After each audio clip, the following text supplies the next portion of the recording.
अभी तो मोदी जी सत्ता में, अभी तो 10.5 पौने 11 साल से, और अभी ध्यान होगा देश ने देखा था जब पूरे का पूरा कुनबा पहुंचा था, वो उसमें सैफ अली खान भी थे मिलने वालों में। आपने एक रेफरेंस दिया कि पूरा का पूरा कपूर कुनबा प्रधानमंत्री से मिलने गया था, जिसमें सैफ अली साहब शामिल थे। ये अचानक इसलिए लिंक जुड़ा कि उन दिनों में ही हाई कोर्ट से शत्रु संपत्ति के संबंध में 13 दिसंबर को मामले का फैसला हुआ। लेकिन उन्हीं तारीख के 30 दिन के बाद या आगे पीछे कहे, अभी 4-5 दिन पहले उनके साथ अप्रिय घटना हुई, जो हमले वगैरह की बात हुई। क्योंकि नवाब सैफ अली के साथ 2 टाइटल हैं, एक पटौदी स्टेट का टाइटल है नवाब होने का, और एक भोपाल स्टेट के बारे में। भोपाल स्टेट के बारे में मैं ये जरूर कह सकता हूं कि कागजों में भले ही नवाब परिवार की संपत्ति दर्ज है, लेकिन मौके पर भौतिक रूप से फिजिकल पोजीशन के तौर पर नवाब का हमें कोई भी व्यक्ति नहीं दिखता। मैंने कहा कि संपत्ति जिन्होंने खरीदी थी उनका स्टेटस को क्या बनेगा, वो बेच पाएंगे नहीं बेच पाएंगे? बस इसमें ये केंद्र सरकार को निर्णय लेना पड़ेगा कि क्या उनको रेगुलराइज करती हैं, शत्रु संपत्ति के आदेश को शून्य घोषित यानी वाइड डिक्लेयर करती हैं, या अपनी तरफ से कोई लीज या कुछ इस तरह की बातें जारी करती हैं ताकि लोगों की संपत्ति के अधिकार सुरक्षित रह सकें। हम ये तो मान सकते हैं कि जो सैफ अली खान है वो और उनके परिवार, इनके लिए मुश्किल तो ये खड़ी हुई है एक नई। फिलहाल तो अभी विवाद की स्थिति तो है, क्योंकि शत्रु संपत्ति कार्यालय ने अभी अपना आदेश वापस नहीं लिया है। नमस्कार, मैं हूं संजीव श्रीवास्तव। आप देख रहे हैं 4PM न्यूज नेटवर्क। भोपाल नवाब और बॉलीवुड के चर्चित सितारा सैफ अली खान इन दिनों सुर्खियों में हैं। बीते सप्ताह उन पर जानलेवा हमला हुआ था।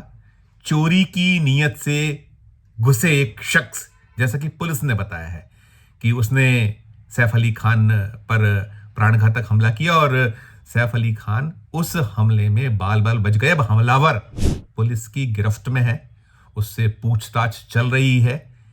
कहां का वो रहने वाला है, क्या उसका मंतव्य था, कौन कौन इसके पीछे हो सकते हैं या उसके साथ रहे, तमाम जो पक्ष पहलू हैं, हर एक एंगल पर पुलिस जांच करी। पुलिस ने आरंभिक जो बात कही है वो ये कहा है कि चोरी की नीयत से वो घुसा था और जांच पड़ताल चल रही है। सैफ अली खान की जान पर बनाई थी, वो एडमिट रहे अस्पताल में और अस्पताल से उन्हें छुट्टी मिल गई है, वे घर आ गए हैं। अब उनकी जो हालत है ठीक है, स्वास्थ्य में सुधार हो रहा है, उन्हें आराम करने को कहा गया है और पुलिस उनसे भी पूरी के पूरे मामले में जानकारियां एकत्र कर रही है और तमाम कोणों पर पूरे मामले की जांच चल रही है। तो वो एक मामला है जिससे सैफ सुर्खियों में, और ना केवल भारत बल्कि दुनिया भर में जो उनके प्रशंसक फैले हुए हैं वो भी यही चाह रहे हैं कि एक तो सैफ जल्दी से जल्दी स्वस्थ हों और साथ में पीछे के जो कारण हैं इस पूरे घटनाक्रम के वो क्या है वो भी सामने आने चाहिए। तो ये तो एक बात हुई,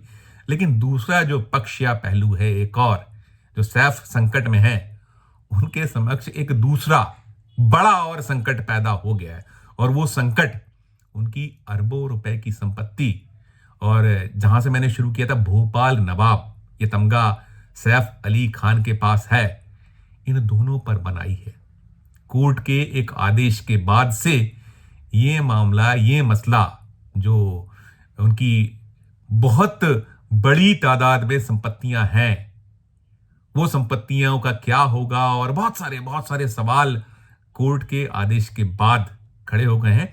तो ये जो मसला और मामला है और जो केंद्र सरकार के कुछ आदेश हैं, 2 अलग अलग किस्म के आदेश, उनके चलते ये जो कोर्ट के आदेश के बाद संकट सैफ पर गहराया और उनकी संपत्ति पर भी आंच आ रही है। क्या है पूरा मामला, क्या है पूरा मसला, इसे जानने के लिए चलेंगे एक बहुत खास मेहमान के पास। मेहमान का नाम है जगदीश छावानी, सीनियर एडवोकेट हैं और ये जो नवाब संपत्ति और जो मर्जर के मामले हैं, मर्जर और नवाब संपत्ति मामलों के आप जानकार हैं।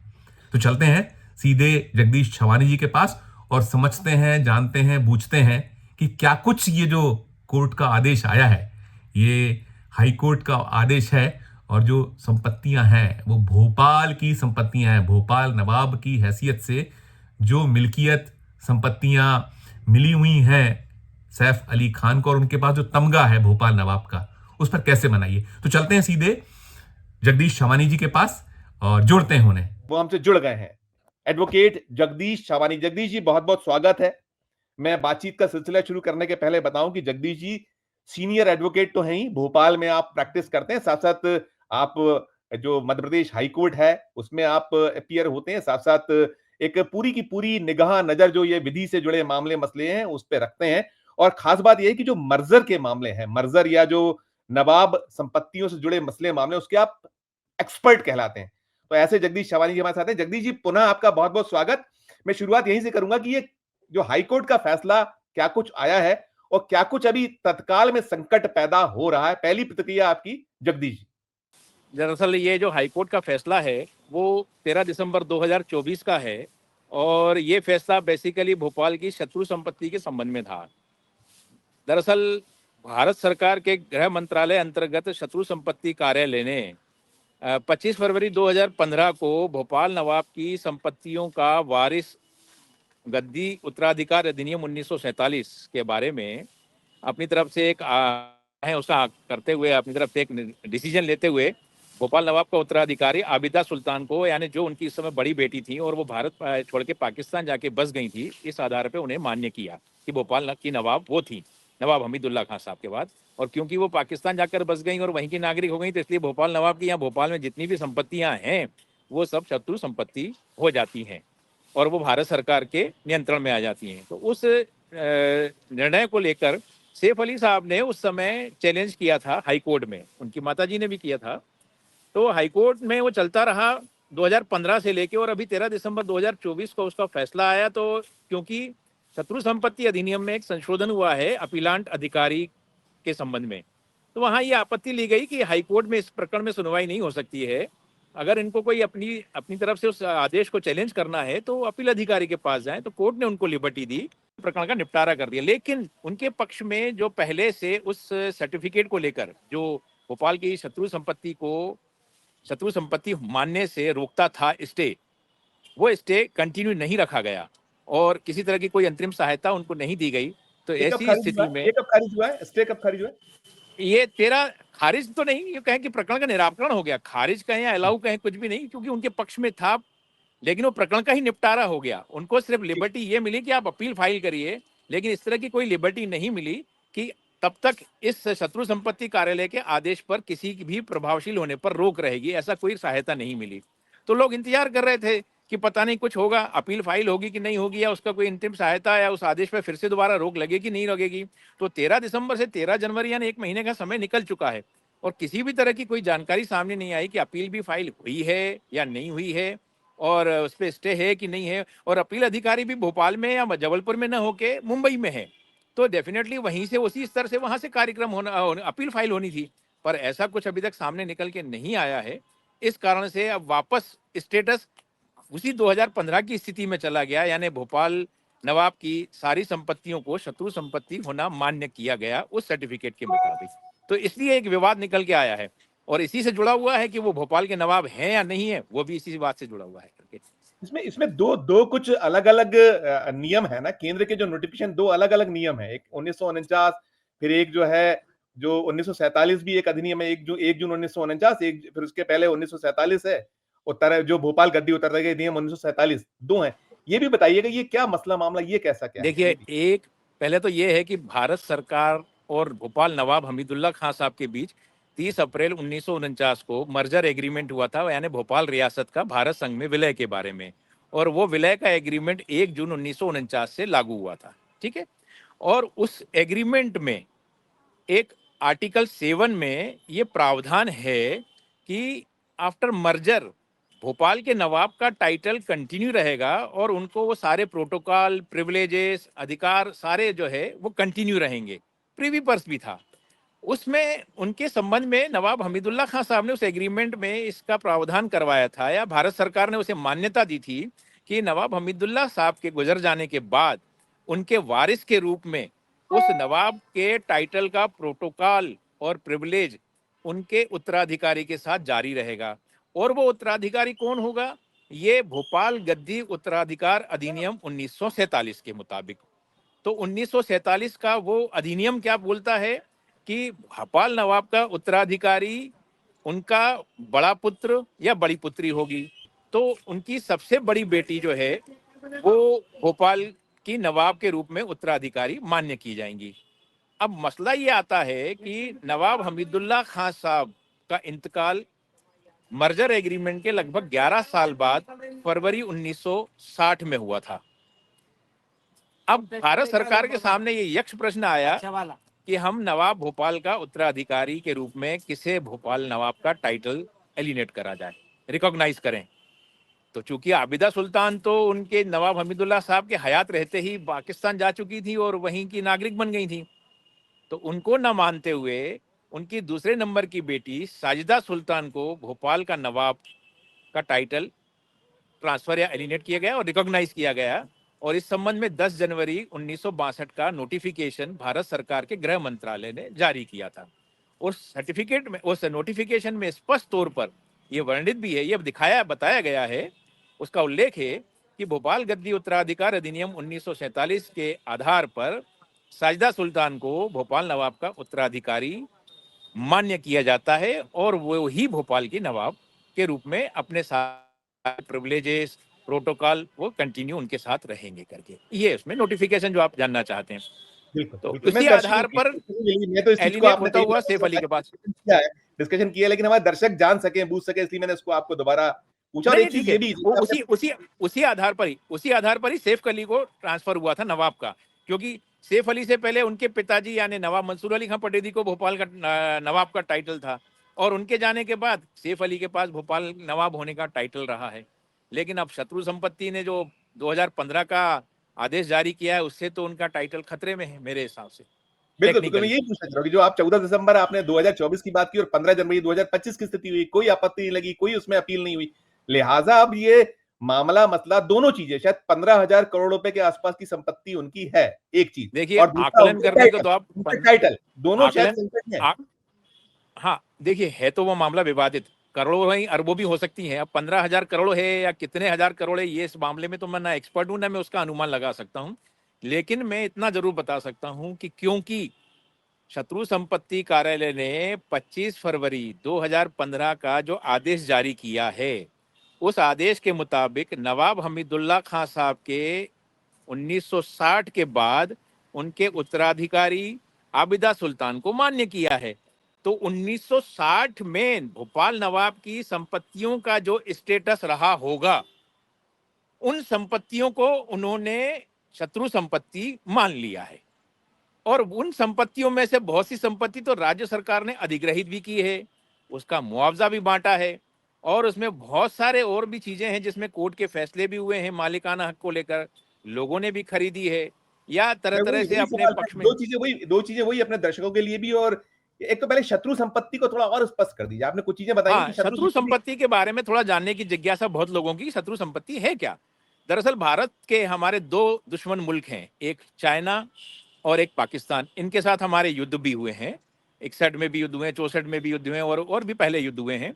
तो भारत सरकार ने उस संबंध में जो लोग भारत के नागरिक होकर अपनी आस्थाएं दुश्मन देश के प्रति व्यक्त करते और वहां चले जाते हैं, तो उनकी संपत्तियों को अधिग्रहित कर लेती है, अधिग्रहित कर लें यानी उनको शत्रु संपत्ति घोषित कर लेती है और उसे अपने नियंत्रण में ले लेती है, यानी वो संपत्तियां उनकी नहीं रहेंगी, इसका मर्जर प्रोविजन मर्जर किया। कानून कह लीजिए, मर्जर कह नहीं, लीजिए, मर्जर नहीं कहलाएगा, वो शत्रु संपत्ति अधिनियम बना है, ओके 1968 में बना था। इसके पहले वो संपत्तियां आर्मी एक्ट के तहत अपने अधिकार में ले ली जाती थी। बाद में उन्होंने 1968 में शत्रु संपत्ति अधिनियम बनाया, फिर कालांतर में उसमें कई बार संशोधन हुए, 1910 में 2010 में हुआ, 2016 में हुआ और इस तरह से अलग अलग वो उस एक्ट के मुताबिक ही सारी कार्रवाइयां होती हैं कि यानी जो लोग भारत के नागरिक होकर अपनी आस्थाएं दुश्मन के प्रति जाहिर करते हैं यहां रहते हुए भारत में, तो ऐसी स्थिति में उनकी संपत्तियों को शत्रु संपत्ति मान लिया जाता है और उनको दुश्मन देश का नागरिक मान लिया जाता है।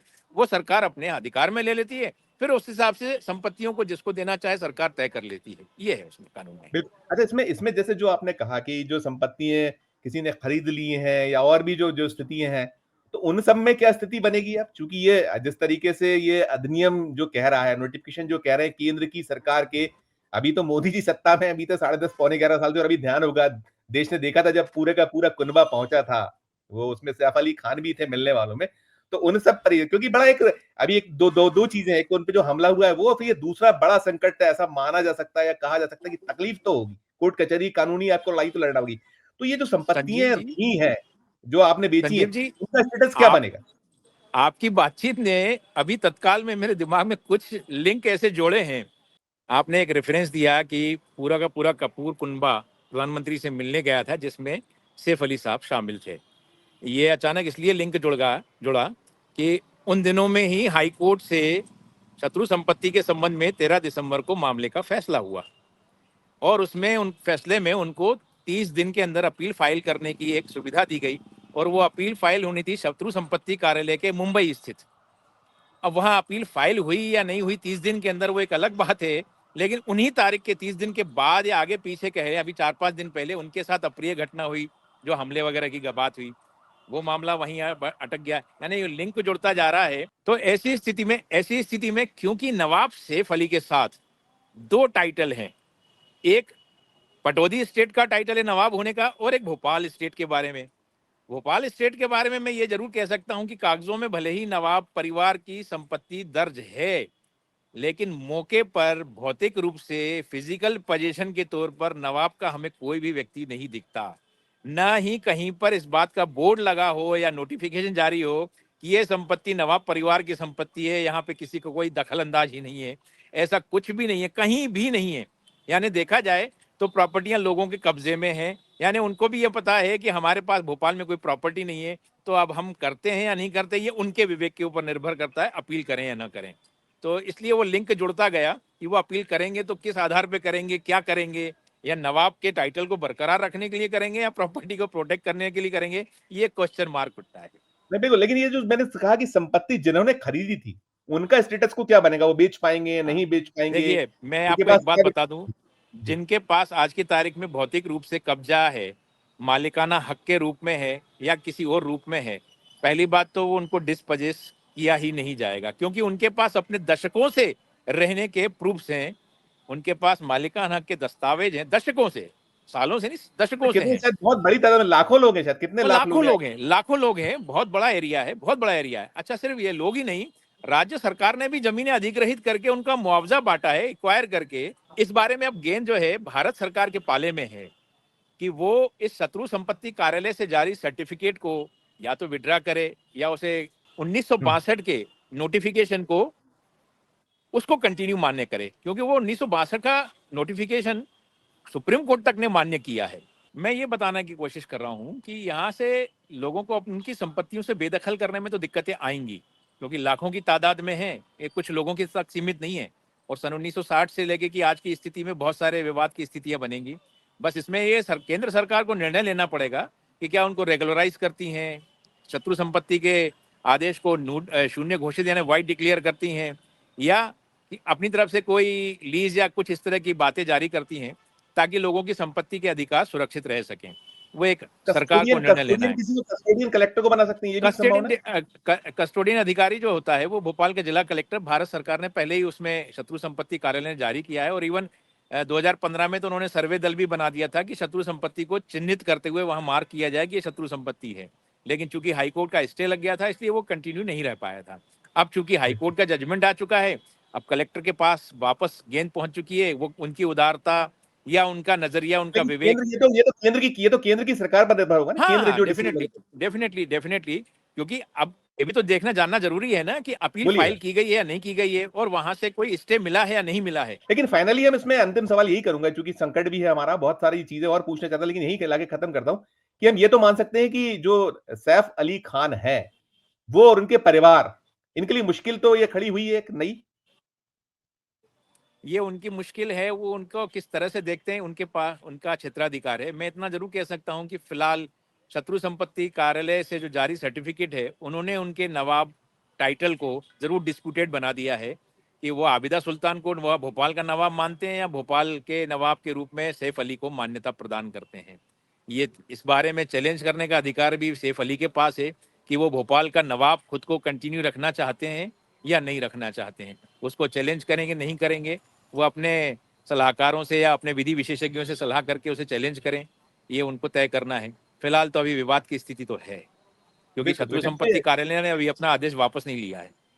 बिल्कुल बिल्कुल, आपने अच्छी और महत्वपूर्ण जानकारियां दी हैं और निश्चित तौर पर आपने एक तो हमें वक्त दिया, मैं पुनः कहूंगा और मैं दर्शकों से भी अनुरोध करूंगा, दर्शकों में हम क्षमा चाहेंगे क्योंकि जगदीश भाई जहां खड़े हैं वो कोर्ट के परिसर से ही हमसे बात कर रहे हैं, भोपाल जिला अदालत से बात कर रहे थे। वहां कुछ जो समस्या बार बार नेटवर्क की आई है उसके कारण कुछ व्यवधान थोड़ा रहा है, लेकिन पूरी का पूरा जानकारी उन्होंने सामने रख दी है कि ना केवल वो जो नवाब का टाइटल है वो एक डिस्प्यूटेड हो गया है, साथ साथ कठिनाइयां तो उनके समक्ष पैदा हुई हैं और ये फैसला लेना होगा खुद सैफ अली खान साहब को। जगदीश भाई आपने हमें वक्त दिया, समय दिया, आपका बहुत बहुत धन्यवाद, बहुत बहुत आभार हमसे बातचीत करने के लिए।